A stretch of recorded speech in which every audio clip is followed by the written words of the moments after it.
नमस्कार, आप देख रहे हैं न्यूज 24 मध्य प्रदेश छत्तीसगढ़ और मैं हूं आपके साथ पवन पांडे। आज वर्ल्ड लंग्स डे है और इस अवसर पर स्वास्थ्य विशेषज्ञों ने लोगों को फेफड़ों की सेहत पर विशेष ध्यान देने की सलाह दी है। लोगों को अपने फेफड़ों को स्वस्थ रखने के लिए बेहद सावधानी जरूरी है और इसी को लेकर आज हमारा ये खास कार्यक्रम सेहतनामा है, जिस पर हमारे साथ ILS अस्पताल के रेस्पिरेटरी मेडिसिन विभाग के अध्यक्ष डॉक्टर बी बालाकृष्ण जुड़ रहे हैं, जिनसे हम फेफड़ों को स्वस्थ रखने के लिए क्या क्या करना चाहिए इस पर बात करेंगे। डॉक्टर साहब, बहुत स्वागत है आपका न्यूज 24 मध्य प्रदेश छत्तीसगढ़ पर और आपको मेरा नमस्कार जी। सबसे पहले डॉक्टर साहब, 25 सितंबर वर्ल्ड लंग्स डे, आज के दिन खासतौर पर पहली वो 2-3 बातें जो हर एक व्यक्ति को, हर उम्र के लोगों को ध्यान रखनी चाहिए अपने फेफड़ों को स्वस्थ रखने के लिए। डॉक्टर साहब जी, फेफड़े हमारे शरीर का सबसे मुख्य अंग माना जाता है। इसके साथ साथ मैं आपको 2-3 चीजें बताना चाहता हूं जी। पहला तो सबसे अच्छा हमें न्यूट्रिशन, एक्सरसाइज और एक शुद्ध वातावरण हमें क्रिएट करना चाहिए सरकार के साथ मिलकर। और इसके साथ साथ हमें अपने रूटीन को इतना अच्छा रखना चाहिए कि ताकि हमारे जैसे पहले सबको मालूम है पर हम करते कम हैं, और उसके साथ हमें सही समय पे भोजन, एक्सरसाइज, पानी की मात्रा, नींद की मात्रा, ये सब भरपूर मात्रा में होनी चाहिए काम के साथ साथ। जी जी। तो जैसे आपने कहा कि नींद भी भरपूर लेनी है, डाइट भी रिच रखनी है। रिच डाइट में कौन कौन सी चीजें अपनी डाइट में बढ़ानी चाहिए लोगों को? नींद कितने घंटे लेनी चाहिए? थोड़ा सा डिस्क्राइब करके डॉक्टर साहब बात करते हैं, तभी दर्शकों को भी मैक्सिमम बेनिफिट मिल पाएगा। जी,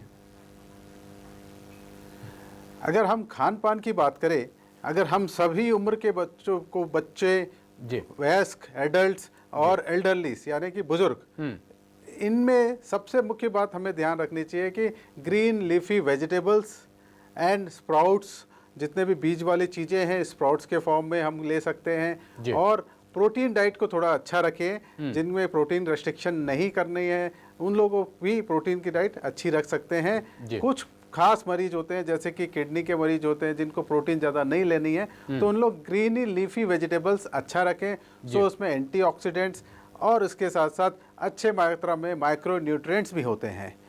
तो इस तरह से हमें खान पान को अपने बहुत ही अच्छा रखना चाहिए। अपने डाइटिशियन से मिले अगर कोई तकलीफ़ें हैं, बीमारी है, तकलीफ़ है तो। इसके साथ साथ नींद की अगर हम बात करें, नींद हमें 6 से 7 घंटे लेनी चाहिए एडल्ट्स में। बच्चों में नींद की मात्रा जितनी अच्छी आएगी उतनी अच्छा उनका इम्यून सिस्टम होगा, उनका बीमारी से लड़ने की क्षमता बढ़ी होगी। और बुजुर्गों में भी नींद अच्छी होनी चाहिए, जिसमें नींद बोलने से अगर खर्राटे कम होना चाहिए, खर्राटे नहीं होना चाहिए। बिना खर्राटे के नींद जो होती है वो सबसे अच्छी नींद होती है। जी डॉक्टर साहब, जब सबसे पहले आपने बात की कि हमको अपना वातावरण बहुत अच्छा रखना है। वायु प्रदूषण बहुत बड़ी चुनौती है और खासतौर पर जो सिम्टम्स, परिस्थितियां बदली हैं आफ्टर कोरोना, इसके बाद वायु प्रदूषण कितना ज्यादा इफेक्ट कर रहा है हमारे फेफड़ों को, इससे हम कैसे बचें?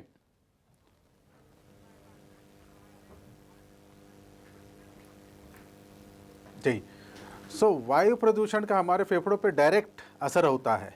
चाहे हम छोटे बच्चों में देखें, अभी मैं कुछ लगभग एक स्टडी कर रहे हैं, पिछले 3 साल से हम छत्तीसगढ़ में वो स्टडी चल रही है, तो छोटे बच्चों में ये बीमारी बढ़ रही है जो हमारे नेक्स्ट जनरेशन को इंडिकेट करते हैं। तो ये बच्चों में बहुत ज़्यादा सर्दी, खांसी, एलर्जीज, आस्थमा के तकलीफ ये बढ़ रहे हैं। तो ये बहुत ही घातक है हमारे नेक्स्ट जनरेशन के लिए। वैसा ही हमारे बुजुर्ग, उन लोग के लिए भी बहुत ज़्यादा घातक होता है। तो वायु प्रदूषण में पर्टिकुलरली गाड़ियों की जो इमिशंस होते हैं, फैक्ट्रीज का जो इमिशंस होता है, ये सब पे पूरा ध्यान रखना चाहिए। खास करके कार्बन मोनोऑक्साइड, सल्फर डाइऑक्साइड, ऐसे तमाम प्रकार की गैसेस गाड़ियों से, फैक्ट्री से निकलते हैं। और हैवी मेटल पार्टिकुलेट्स चारों तरफ फैले होते हैं। तो हमारे सरकार तो काम कर रही है, इसके साथ साथ हम सारे सिटीजन्स का एक ड्यूटी है, कर्तव्य है, आपके चैनल के माध्यम से मैं बताना चाहता हूं कि इस पर बहुत सतर्कता से ध्यान रखें, अपने गाड़ी का पोल्यूशन सर्टिफिकेट चेक कराएं, पोल्यूशन का लेवल चेक कराएं, तो हम सब मिलके इससे लड़ सकते हैं हमारे नेक्स्ट जनरेशन के लिए। बिल्कुल। और डॉक्टर साहब, आजकल लोग जो है मास्क थोड़ा सा लगाना कम कर दिए हैं। पहले उस वक्त जब कोरोना अपने टॉप पर था तो हर कोई व्यक्ति मास्क लगा रहा था। मास्क का भी इसमें कोई रोल है फेफड़ों की हमारी हेल्थ को लेकर?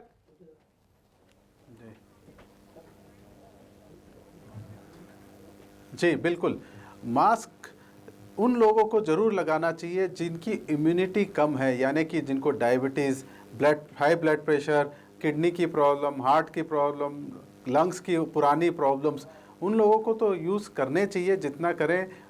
बाहरी जगह पे, जैसे पोल्यूशन वाली जगह पे या फिर ऐसे भीड़ वाली जगह पे, तो उसमें इन्फेक्शन होने के चांसेस कम हो जाते हैं, तो उससे वो बच सकते हैं।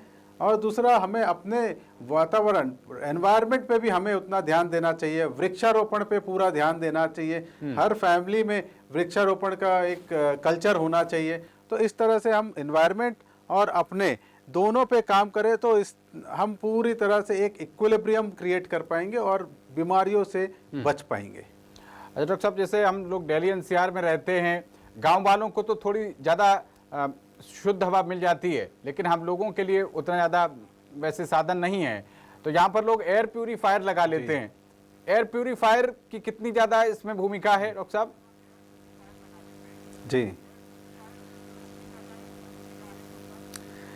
जी, अगर आपके कंट्रोल में वो चीज़ें नहीं हैं तो एटलीस्ट बेडरूम में, घर पे एयर प्यूरीफायर का उसका बहुत अच्छा उपयोग हो पाता है। सो एयर प्यूरीफायर वाकई रूप से मदद करती है। वायरस, डस्ट, पार्टिकल्स, ये इसको एब्जॉर्ब कर लेती है, फिल्टर रोक लेता है और एक शुद्ध हवा अपने एक क्लोज एनवायरनमेंट में देता है। पर एयर प्यूरीफायर हमारा अल्टीमेट गोल नहीं होना चाहिए। हमारा एनवायरनमेंट, मतलब बाहरी एनवायरनमेंट और वातावरण के साथ साथ वृक्षारोपण पे पूरी तरह से ध्यान देंगे, तब जाके हमारा गोल पूरा होगा। डॉक्टर साहब, जो अभी डेली लाइफ चल रही है, कामकाजी लोगों की, खासतौर पर जो 9 to 5 उनकी जॉब चल रही है, तो ऐसी डे टू डे लाइफ में उनको और क्या चेंजेस करने चाहिए?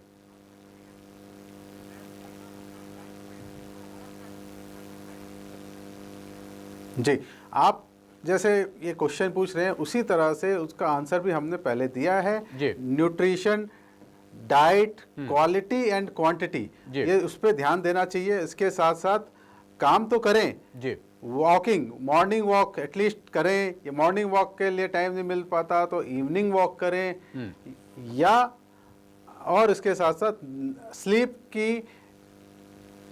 के ऊपर क्वालिटी पे बिल्कुल ध्यान दें और उसके ड्यूरेशन पे भी ध्यान दें। मोबाइल्स को, लैपटॉप्स को लेट नाइट तक यूज़ ना करें, उससे स्लीप डिटोरिएट हो रही है और अब पूरे हेल्थ पे उसका बुरा असर आ रहा है। तो डॉक्टर साहब, आजकल ये भी देख रहे हैं कि अस्थमा और निमोनिया, यहाँ तक कि कैंसर के खतरे भी जो है वो लगातार बढ़ते जा रहे हैं। अब ऐसे में बहुत बड़ी चैलेंजेस हैं। जीवन शैली को, अपने लाइफस्टाइल को चेंज करना, हेल्दी रखना बहुत ज़रूरी हो गया है। मौसम में लगातार बदलाव हो रहे हैं। कोविड का एक लंबा दौर गया, उसके बाद फिर उसके साइड इफ़ेक्ट्स आ रहे हैं। स्वाइन फ्लू भी एक नई चुनौती है। इसको कैसे देखते हैं डॉक्टर साहब?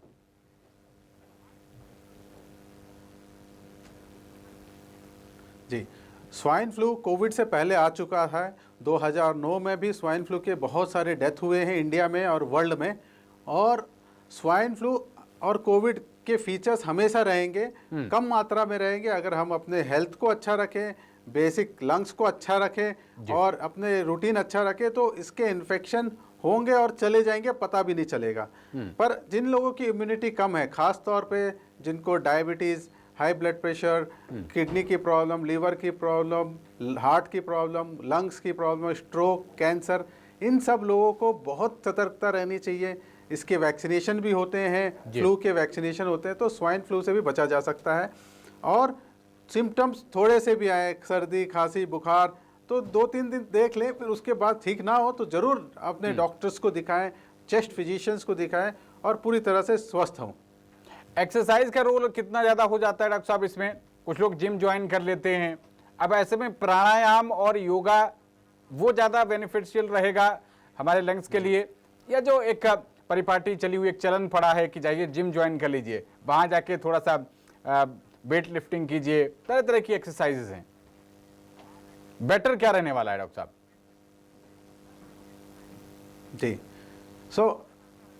जी जी, अगर आप एक ऐसे ओपन एनवायरनमेंट में जहाँ पे गार्डन है, वहाँ पे अगर आप योगा प्राणायाम ऐसी जो योगा की पद्धति उपयोग करते हैं तो सबसे बेस्ट वो है। क्लोज इन्वायरमेंट में जिम का यूज़ करना हमेशा अच्छा नहीं होता है। वो कुछ लोगों के लिए ठीक है, बॉडी बिल्डिंग के एक अलग उनके एजेंडा होते हैं, पर अगर हम लंग्स की बात करें, पूरे हेल्थ की बात करें, yoga is the best things to do. और अपनी डाइट को रिच रखने के लिए कुछ लोग सप्लीमेंट्स ले लेते हैं डॉक्टर साहब। आपने प्रोटीन की बात की, आप जानते हैं कि हर किस्म के लोग होते हैं, उन्हें लगता है कि कौन इतना झंझट में पड़े, ग्रीन लीफी वेजिटेबल्स कुछ लोगों को नहीं अच्छी लगती। सबसे अच्छा है किसी ऑनलाइन साइट पे जाइए या किसी दुकान पे जाइए और आराम से एक प्रोटीन का डब्बा खरीदिए और उसको कंज्यूम करना शुरू कर दीजिए। ऐसे लोगों के लिए डॉक्टर साहब थोड़ा कुछ विस्तार से बताइए। जी,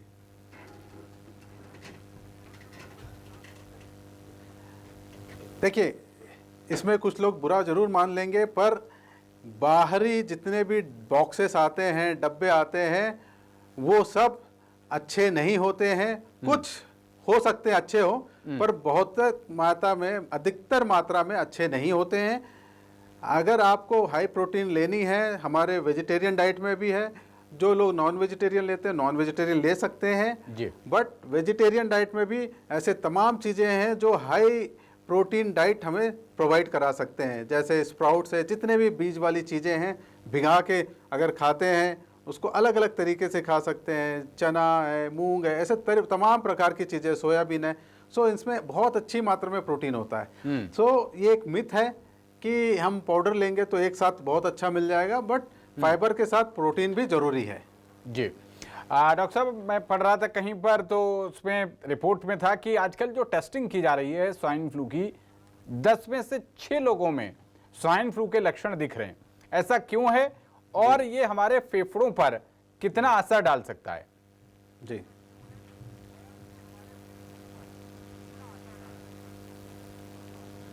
अभी स्वाइन फ्लू के बहुत सारे पेशेंट्स आ रहे हैं। बेसिकली क्या है, स्वाइन फ्लू तो एक कोविड जैसा ही इन्फेक्शन है, वायरल इन्फेक्शन है। तो एक से दूसरे को फैलने में बहुत ज़्यादा समय नहीं लगता। फैमिली में एक मेंबर को हो जाए तो सारे मेंबर्स को होने के चांसेस काफ़ी बढ़ जाते हैं। जी। क्योंकि एरोसोल से बढ़ता है, एयर ड्रॉप से बढ़ता है, तो खांसी से इमीडिएटली बढ़ जाता है।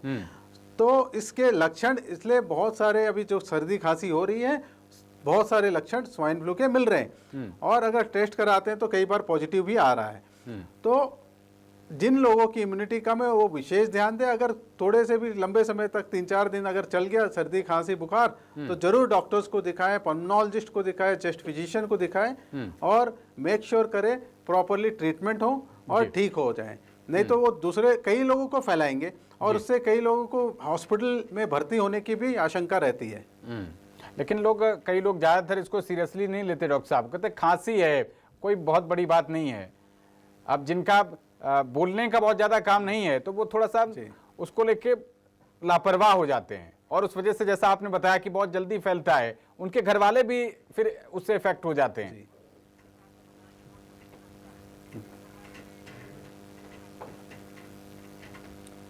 बिल्कुल, तो इसमें इसलिए ज़्यादा होता है। कई बार ऐसी होती है कि खांसी है, खांसी को हमने शुरू से ही एक बहुत ही हल्की मात्रा में ली रखी है।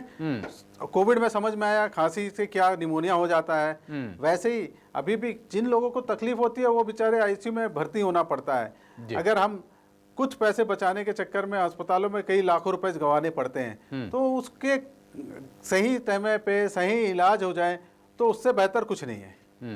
डॉक्टर साहब, मौसम का भी कुछ इसमें रोल रहता है? सर्दी, गर्मी, बरसात, इनमें से फेफड़ों के लिए सबसे ज्यादा मुश्किल कोई मौसम ऐसा होता है? ऐसा कुछ पर्टिकुलर है डॉक्टर साहब?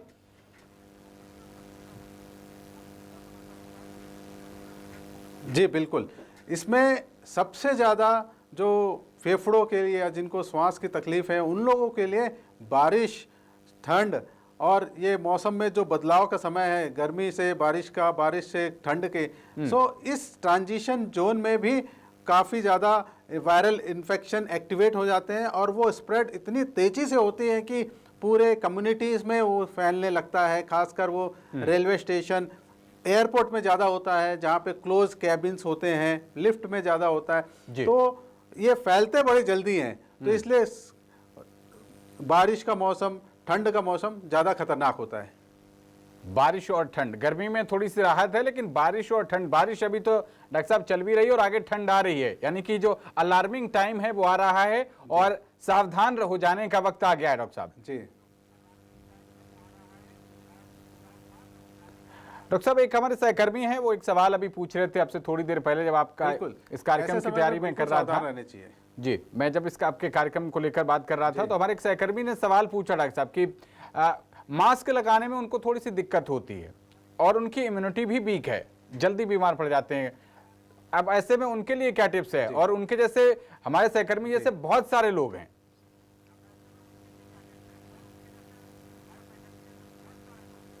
जी, ये जो बहुत ही कॉमन सवाल है और इतना लोगों को ये प्रॉब्लम होती है कि मास्क तो मैं लगा नहीं सकता और मुझे बार बार सर्दी खांसी होते रहती है।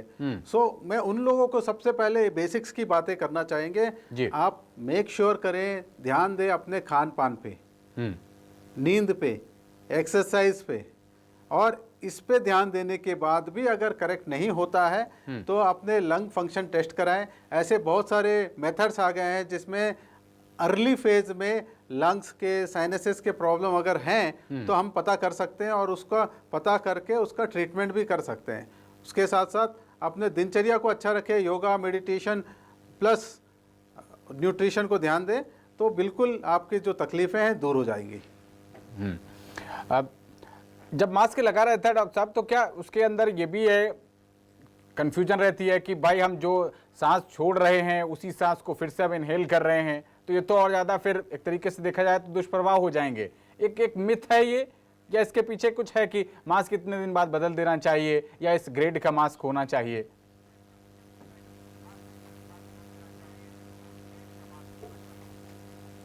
देखिए, अगर मास्क में तो इतने सारे वैरायटीज़ आ गए हैं।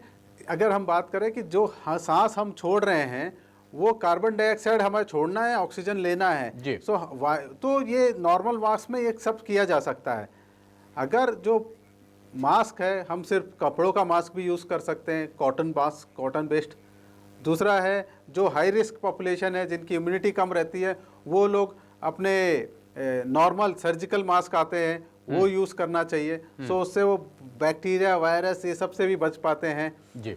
अलग अलग पॉपुलेशन के लिए अलग अलग कैटेगरी के मास्क हो जाते हैं। और सिंपल अगर दो जगह हम डिवाइड करें तो एक कॉटन बेस्ड मास्क हो जाता है, कॉटन का कपड़ा, पतला कपड़ा, धूल धुआं से बचने के लिए, और एक सर्जिकल मास्क जो हाई रिस्क के पॉपुलेशन होते हैं उन लोग को सर्जिकल मास्क यूज़ करने चाहिए। डॉक्टर साहब, अगर कोई व्यक्ति है और उसको वॉमिट हो रही है और उसके साथ अगर 1-2 ड्रॉप ब्लड की आ जा रही हैं, तो उसको क्या संभावना हो सकती है? कौन से, क्या उसको टेस्ट कराने की कोई जरूरत है? जी,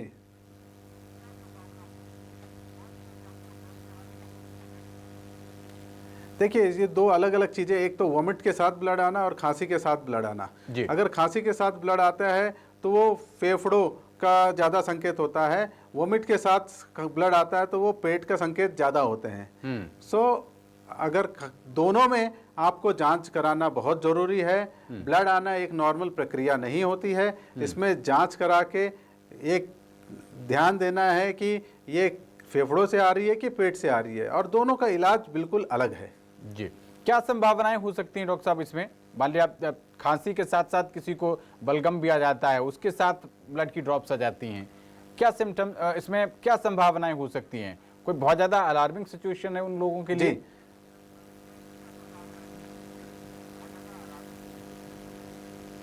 अगर बार बार थोड़े थोड़े ब्लड आ रहे हैं तो ये अलार्मिंग सिचुएशन होती है।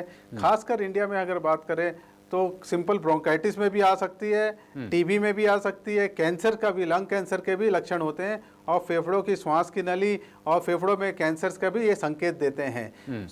अगर ये यंग एज ग्रुप में हैं तो टीबी और ब्रोंकाइटिस के चांसेस ज़्यादा हैं। ये अगर एज 30 के ऊपर है तो हमेशा ध्यान दें क्योंकि आजकल लंग कैंसर भी बहुत बढ़ गए इंडिया में। छत्तीसगढ़ में भी हमने ऐसे ऐसे डायग्नोसिस किए हैं जिनकी एज 30-32 साल के हैं और लंग कैंसर निकला है। तो हमेशा एक अच्छे से डायग्नोसिस कराएं, आगे बढ़े और उसका पूरा कंप्लीट मैनेजमेंट कराएं। इस टेस्ट का कोई पर्टिकुलर नाम है, कौन सा टेस्ट उनको कराना चाहिए डॉक्टर साहब? क्योंकि कई बार जो है लोग जाते हैं, उनको पूरी एक लिस्ट थमा दी जाती है कि ये कराइए। लोग घबरा भी जाते हैं उससे कि भी तो बहुत महंगा हो जाएगा। जी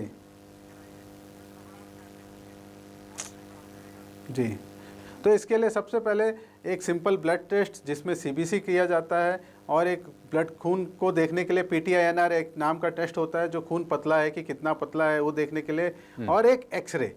ये बेसिक टेस्ट से हमें 90 to 95% जानकारी मिल जाती है। डॉक्टर साहब, स्मोकिंग जो कि आज के समय की एक बहुत बड़ी समस्या है और कई लोग उसको स्टेटस सिंबल से भी जोड़ के देख लेते हैं, खासकर युवाओं में स्मोकिंग का चलन बहुत ज्यादा बढ़ गया है। ये कितना ज्यादा नुकसानदायक है, और एक्टिव और पैसिव ये दोनों स्मोकिंग की बात डॉक्टर साहब बता दीजिएगा विस्तार से।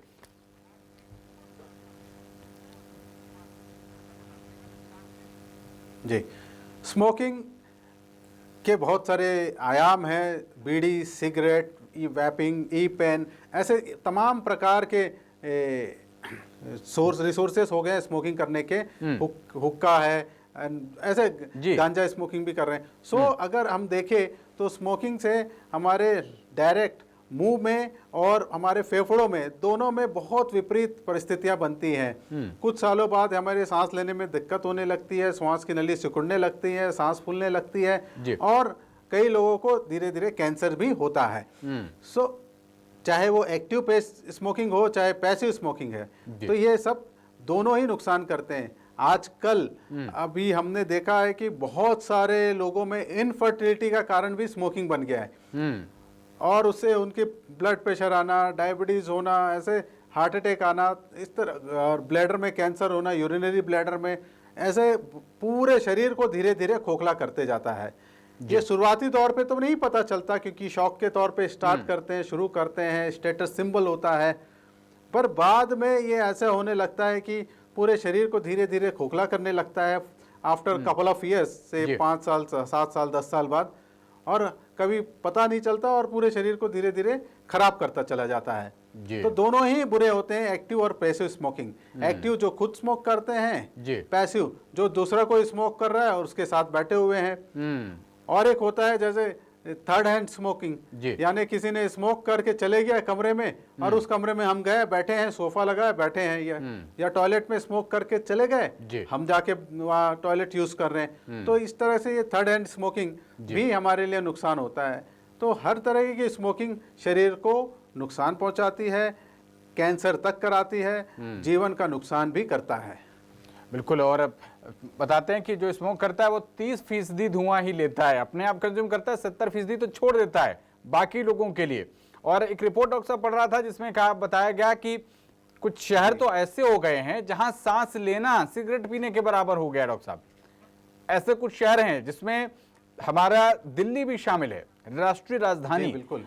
अब ऐसे लोगों के लिए डॉक्टर साहब, इनके लिए 2-4 छोटी मोटी बातें और बता दीजिए। डाइट आपने बता दी, एक्सरसाइज आपने बताई दी है, इसके अलावा नींद भी आपने बता दी है। अब जहां पर सांस लेना ही सिगरेट पीने के बराबर हो डॉक्टर साहब, ऐसे लोगों के लिए फिर क्या वो यही सोचे कि हम भगवान भरोसे ही हैं?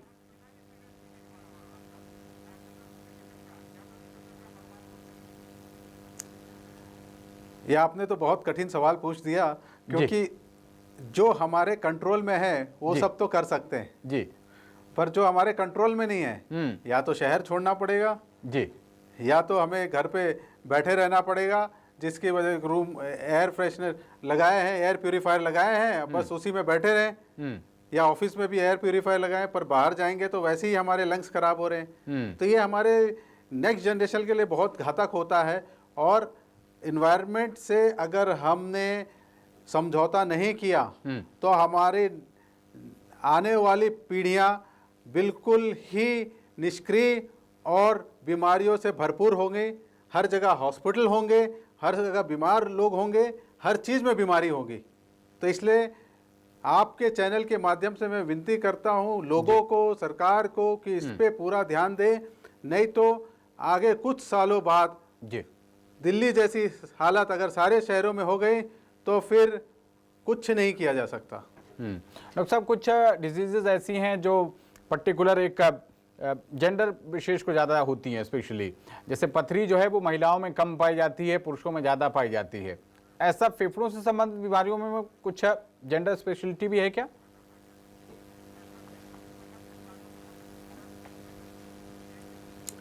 जी, पहले के समय में जब हम चूल्हे पे खाना बनाते थे तो उस समय महिलाओं को ज़्यादा होता था और हुक्का, बीड़ी, सिगरेट जो पीते थे पुरुषों को ज़्यादा होता था। अभी हमने छत्तीसगढ़ में भी एक डाटा बनाया है जिसमें छोटे बच्चों को ज़्यादा श्वास की बीमारियां हो रही है। लगभग 55 से 60% बच्चे इनवेरेबली अलग अलग ग्रेडिंग के लंग्स की प्रॉब्लम है। सो ये बिल्कुल भी अलार्मिंग है। इसके साथ साथ हमें ये ध्यान देना है कि पुरुषों में, क्योंकि पुरुष ज़्यादा बाहर जाते हैं, बाहर के काम करते हैं, उनकी संगत अलग होती है, तो उसमें सिगरेट के चलन ज़्यादा है। पर अभी फैशन के तौर पे महिलाएं भी सिगरेट पीने चालू कर दिया गया है, तो महिलाओं में भी प्रॉब्लम चालू होने लगा है। चेस्ट पेन महिलाओं को बहुत ज़्यादा होने लग गया है। इसके साथ साथ लंग्स की प्रॉब्लम पुरुषों में 40 ईयर्स के बाद ज़्यादा होने लगा है। और बार बार स्मोकिंग करने से भी खर्राटे काफ़ी बढ़ जाते हैं, श्वास की नली में सिकुड़न आने लगती है। तो इस तरह से अभी पहले जैसे महिलाओं में कम था, पुरुषों में ज़्यादा था, अब महिला पुरुष में सब में बराबर हो गया है। अभी कोई भी जेंडर स्पेसिफिक इंसिडेंस नहीं पाया गया है। बच्चों में महिला पुरुष दोनों एडल्ट्स में सेम है, ऑलमोस्ट सेम है। डॉक्टर साहब, बताया जा रहा है कि लगभग इस वायु प्रदूषण की वजह से 17 लाख के आसपास मौतें हमारे देश में हो रही हैं। बहुत ज़्यादा चिंतित करने वाली ये बात है। यह आंकड़ा जल्द से जल्द नीचे गिरे, और इसमें खासतौर पर वायु प्रदूषण की वजह से मुझे लगता है डॉक्टर साहब लंग्स डिसीजेज ही ऐसी होती होंगी, उसी की वजह से इतनी ज़्यादा मौतें हो रही हैं।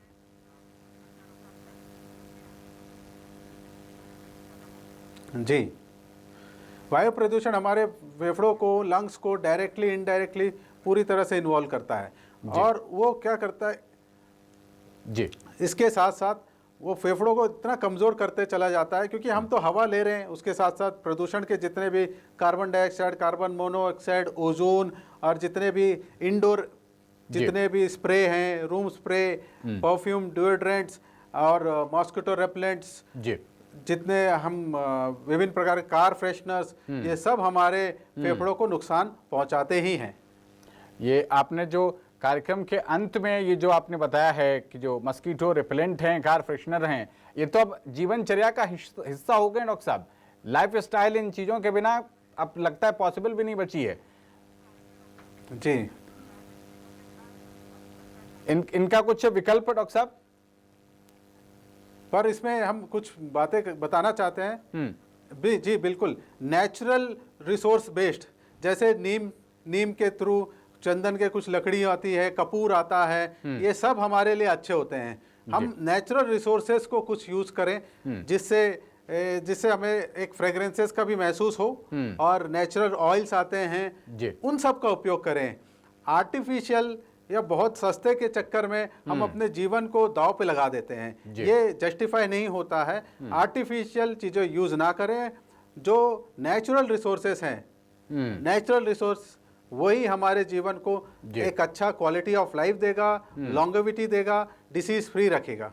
और यही छोटी छोटी सी लापरवाहियां आगे चल के एक बड़ा नासूर बन जाती हैं और फिर आपके बजट पर भी बहुत भारी पड़ती हैं। डॉक्टर साहब, आज इस खास दिन पर, वर्ल्ड लंग्स डे पर, आपने हमारे दर्शकों के लिए इतनी अच्छी तरीके से गाइडेंस दिया, इतनी अच्छी जानकारी दी। न्यूज़ 24 मध्य प्रदेश छत्तीसगढ़ से जुड़ने के लिए, बात करने के लिए, इतनी अच्छी जानकारी देने के लिए डॉक्टर बी बालाकृष्ण साहब, आपका बहुत शुक्रिया।